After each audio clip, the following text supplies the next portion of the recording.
Welcome back to the wasteland of democratic state capitalism. This is part 2 of the secret reading of the Structural-Anarchism Manifesto. Now, let me introduce you to Sub-Commander Leviathan, Director of Logistical Strategies and Tactics. Together, united, we will be reading to you the preface of the Structural-Anarchism Manifesto for your personal enjoyment. Thank you for that introduction, Politburo Chief Track Datus. You are true revolutionary, and for that you shall not be forgotten. To begin, my name is Sub-Commander Leviathan, second in command here. We are members of the Anarcho-Collective A1, the primary proponents of the Federation of Municipalities, Cooperatives and Autonomous Collectives. And it is with great pleasure that we read to you, here and now.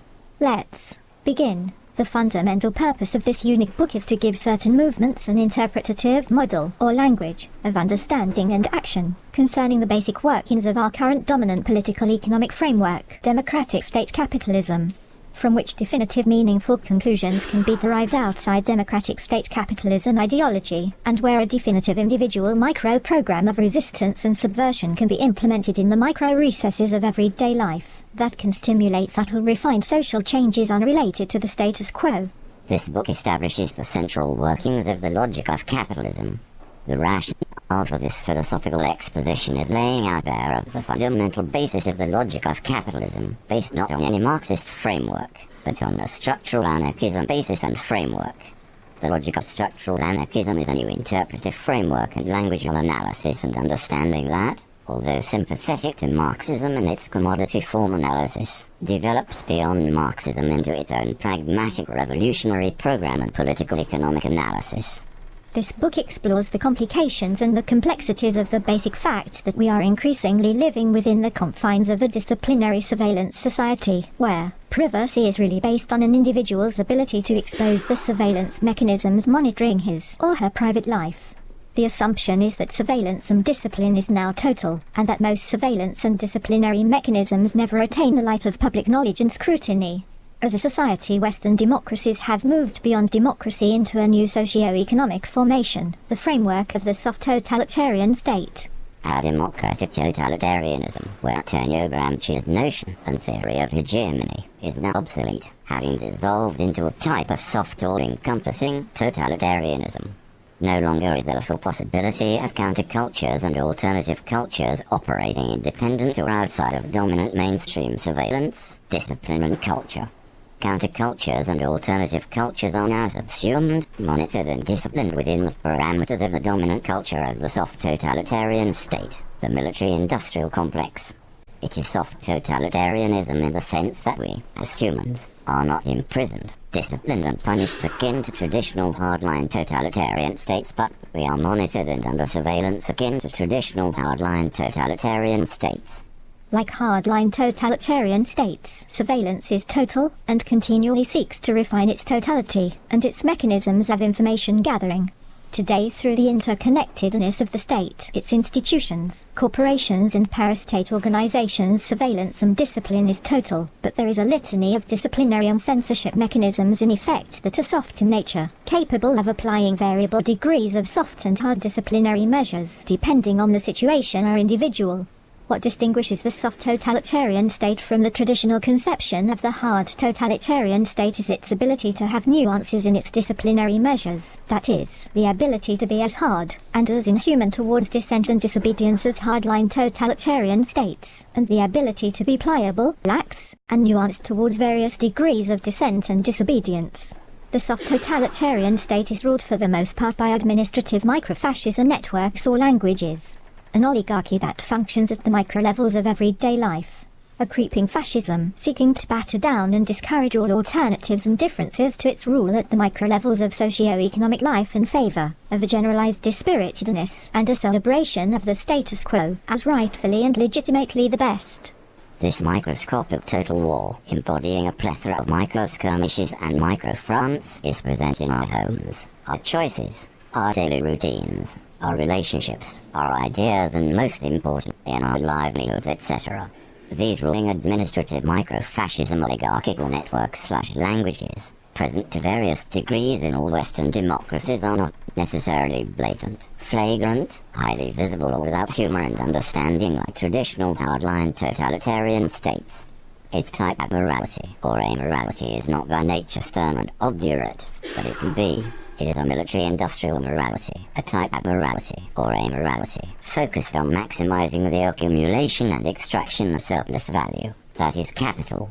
The truth is that military-industrial morality/amorality of the logic of capitalism possesses humour, wit, and superficial understanding, while it is able to exercise its disciplinary measures and soft totalitarian indignities upon socio-economic nonconformities. Democratic state capitalism is able to uphold a thin veneer of a seemingly democratic meritocracy with nonchalance, a sarcastic half-smile and a hearty handshake, knowing full well that it is always in control and the determining factor of merit.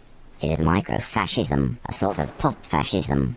It is a celebratory monologues, celebrating the capitalist marketplace, the capitalist welfare state, and all the individuals, groups, institutions and contemporary art that embraces its logic, pseudo-religiosity, righteousness. And it's cool that we all be self-absorbed navel-gazers, basking in and competing for our own microscopic glory and marketplace brilliance.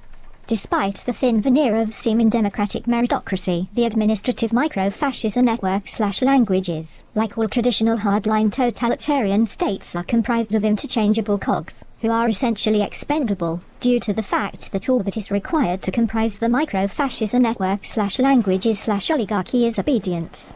Every cog and individual unit within these governing networks/languages can easily be replaced if need be by the influx of university graduates and the unemployed that flood the marketplace and have reduced the job market to a form akin to economic slavery. These market conditions are not the result of chance or global economic fluctuations, but are the result of logical administrative design so as to maintain and to facilitate control and governance of the population by these ruling administrative micro-fascism networks/languages, so as to safeguard, expand, and amplify the socio-economic processes of the logic of capitalism. In the arts, any artist or any contemporary artifact is expendable and is disposable. They are expendable and disposable as they are dependent on democratic state capitalism for their survival and meaning. Democratic state capitalism now being the primary financial supporter of the arts.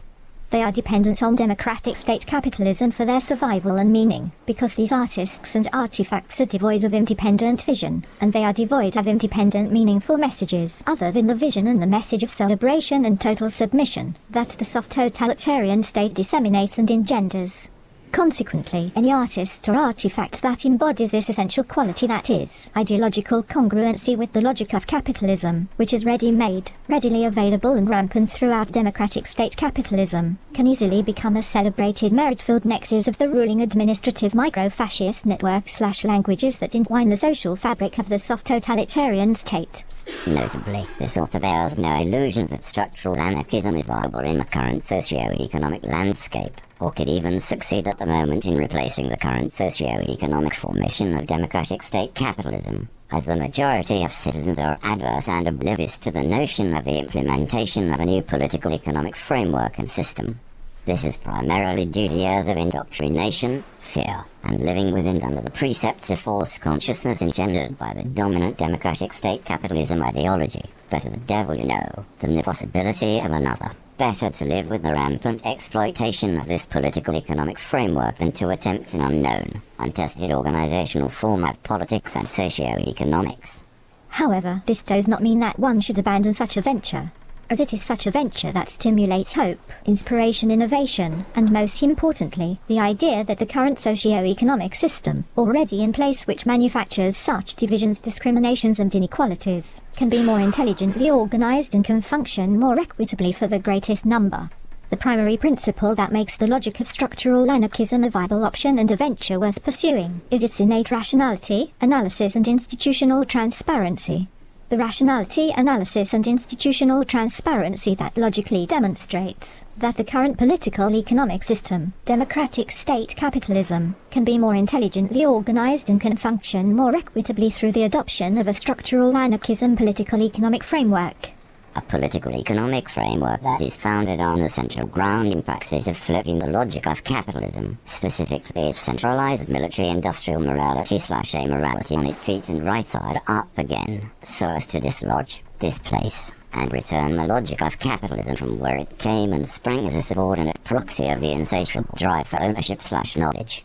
The practice of the logic of structural anarchism is to return the logic of capitalism to the level of subordinate, as a socio-economic process by which all insatiable drives for ownership/knowledge democratically satisfy their basic logical necessities. The current modus operandi of the logic of capitalism is as the logical apparatus by which a select few proficient proponents of the logic of capitalism subjugate and enslave vast segments and quantities of the insatiable drive for ownership/knowledge to capitalist imperatives, so that they can grossly and overabundantly gratify their specific Epicurean mercenary impulses. The marginalization of so-called democratic state capitalism may be a figment of the imagination, meant only for classroom contemplation and reflection. However, on a long enough timeline, that which is more logical always rises over that which is less logical. That which has greater intellectual/material value equals greater worth for the greatest number, equals greater advantages for the greatest number, equals greater longevity for the greatest number, equals finally the greatest satisfaction for the greatest number. This is the long-term formula for the eventual decentralization and displacement of the logic of capitalism in favor of something more logical, more objective, more horizontally organized, and thus more balanced, more fair-minded, more truthful, more institutionally transparent, and ultimately more participatory. This book outlines the idea that the logic of structural anarchism is about understanding and engendering socio-economic reconfiguration, not destruction. According to the logic of structural anarchism, critique, pragmatic reconfiguration and dialogue is the medium of radical social change, not violence. This political economic framework is about engendering a socio-economic system that is founded on logic and an idea of society where the socio-economic fabric and all property, that is ownership/knowledge, is more intelligently organized and more rationally distributed among its citizens than what our current political economic social formation allocates. This book is meant, 1. for revolutionary/evolutionary movements, those movements on the intellectual/material fringes who might belong to the status quo or not, but who think and feel there is something wrong with our current socio-economic system, but cannot clearly articulate the exploitations and impoverishments within the socio-economic networks. That is, identify the micro-fascism present in the networks and languages that dominate society. This book offers a political economic framework for understanding post-industrial, post-modern democratic state capitalism. And this book illustrates that there are non-violent techniques and non-violent options to empower the enlightened citizen and socio-economic movements in counteracting the surveillance and disciplinary mechanisms of control and indoctrination. 2. This book is meant as a reinterpretation of the logic of capitalism through the lens of a structural anarchism political economic framework. 3. This book is meant as an alternative to Marxist analysis and the Marxist framework, outlining a fresh outlook and framework on capitalism and revolution. 4. This book is meant to establish anarchism, specifically structural anarchism, as the primary mechanism capable of leading to a more logical, institutionally transparent form of socio-economic organization. 5. This book is meant to offer pragmatic possibilities for non-violent socio-economic action within the current parameters of oligarchical democratic state capitalism. The strength of structural anarchism is that it is not bent on armed revolution, but is about promoting alternative forms of thinking and doing things within the political economic framework of democratic state capitalism. The strength of structural anarchism is its notion that radical social change is something that begins very small in the micro-recesses of our everyday life. Little micro-revolutions in the private and public spheres of everyday life, that seem so innocuous, innocent, non-violent and banal, that can nonetheless instill a solid sense of autonomy and liberty in a marginalized movement. A micro-revolution of everyday life instills the sense of a time and a place where intelligence is more rewarded, and obedience and conformism is less rewarded. Where financial divisions between people are less dramatic and decisive of social status. Where the pangs of alienation are less severe, and where the current manufactured market capitalist anxieties and current economic slaveries are lessened and minimized through various implemented socio-economic rights. For example, the guaranteed right of work regardless of labor fluctuations, the right to a guaranteed living wage, and the guaranteed right to participate more effectively and transparently in politics and to the governance of one's own life rather than the brief window period during elections every 4 years under the current political economic framework, etc. The premise of this book is that 1. Capitalism, to be precise, is language/logic. 2. Capitalism is logical apparatus that houses an insatiable drive for ownership and knowledge that is a central operating code. 3. This insatiable drive/code is innate in the human species and nature. 4. Capitalism can never be totally done away with. It can only be curtailed and minimized. It is marginalized and decentralized because it is a part of the insatiable drive for ownership/knowledge. 5. The only political economic framework which can contextualize, minimize and democratize the current logic of capitalism is the political economic framework of the logic of structural anarchism. The logic of structural anarchism is the primary option, as the logic of structural anarchism is able to coexist within the current political economic framework. The logic of structural anarchism is able to function and operate within the logic of capitalism, due to the fact that the logic of structural anarchism is a logical apparatus that stimulates revolutionary/evolutionary change. This revolutionary/evolutionary change is exactly what the logic of capitalism requires in order to develop, to expand, and to amplify the socio-economic processes that accumulate and extract surplus value. And finally, the logic of structural anarchism is the primary option, as the logic of structural anarchism is the next revolutionary/evolutionary step of political economics, as it can at times, temporarily or permanently, contextualize and subvert the logic of capitalism within itself, via miniature insurrections or micro-revolutions. The logic of structural anarchism is the next rational revolutionary/evolutionary step in political economics due to the fact that it empowers and emboldens the insatiable drive for ownership/knowledge and the elements for capital accumulation and extraction, by democratizing ownership/knowledge, that is, surplus value and capital accumulation and extraction for the greatest number. The logic of structural anarchism is designed to organize things more intelligently and equitably throughout society by decentralizing, horizontalizing and democratizing capital flows, capital cycles, and capital accumulation and extraction. Moreover, the logic of structural anarchism is designed to organize things more intelligently and equitably by decentralizing, horizontalizing and democratizing political economic decision-making authority and socio-economic technology in service of all by all. The primary adversary to a structural anarchism framework and logic is micro-fascism. Micro-fascism being those discourses, languages, networks and entities who embody the tyranny of the capitalist logic and exercise this logic without thought, compassion, or notion of consequence. Unlike the notion of class, micro-fascism is a fanaticism that stems from all cultural sectors and economic sectors and backgrounds, solidified only in a deep despotic impulse and fervor for rules and regulations, and the capitalization of everything that can be taken advantage of financially or otherwise. The sole purpose of micro-fascism is to asphyxiate all counter-logics to capitalism, and to prevent the advancement of everything that is different and alternative to the status quo. Micro-fascism is akin to a micro-dictator exercising his or her totalitarian rule in his or her own limited, miniaturized micro-dictatorship, whether it be a household, a small business, a corporation, a courtroom, a university department, any socio-economic relationship, etc. Micro-fascism is tyranny and a monologue at the micro levels of everyday life, schooling, fear and repression, if there is divergence and deviations from the status quo and dependence on the status quo. In contrast, micro-revolution is the term for all those moments of everyday life where micro-tyranny/micro-fascism is usurped, where micro-dictatorships are defied, disobeyed, subverted and overthrown. Micro-revolutions are all those moments when and where an individual is empowered with a sense of self-determination and autonomy which temporarily runs counter and contrary to the status quo. The micro-revolution of everyday life is the road to the structural anarchism society. It is the micro-strategies and micro-tactics consciously or unconsciously used every day to defy and to usurp the many micro-tyrannies of democratic state capitalism that exist in our current political economic framework. Micro-revolutions can be underground barter, absenteeism, graffiti, pop-up galleries, Occupy movements, etc. As a result, this book is as well designed to give form, structure, and a theoretical basis to these conscious or unconscious, seemingly unrelated acts and cries of liberty, autonomy, and self-determination.